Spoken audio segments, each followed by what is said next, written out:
छत्रपती संभाजी महाराजांच्या पूर्णाकृती पुतळ्याचं अनावरण होणार आहे। राजे मुधोजी भोसले यांच्या हस्ते या पुतळ्याचं अनावरण होणार आहे। गेल्या अनेक वर्षांपासूनची संभाजीराजे कृती समितीची मागणी होती आणि ती आता पूर्ण होती आहे।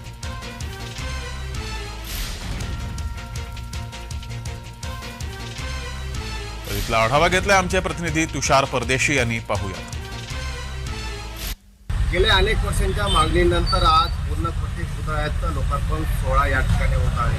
स्वराज्य रक्षक धर्मवीर संभाजीराजे महाराज यांच्या पूर्णकृती पुतळ्याचं उद्घाटन आज या ठिकाणी होत आहे।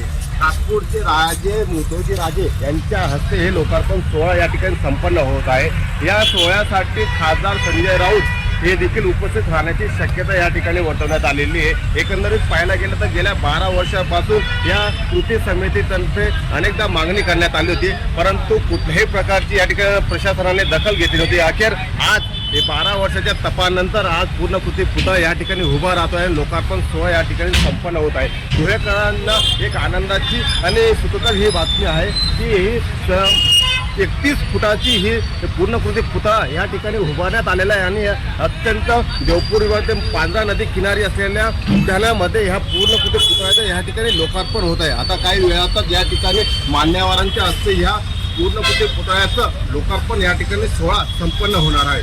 तुषार परदेशी, जय महाराष्ट्र न्यूज।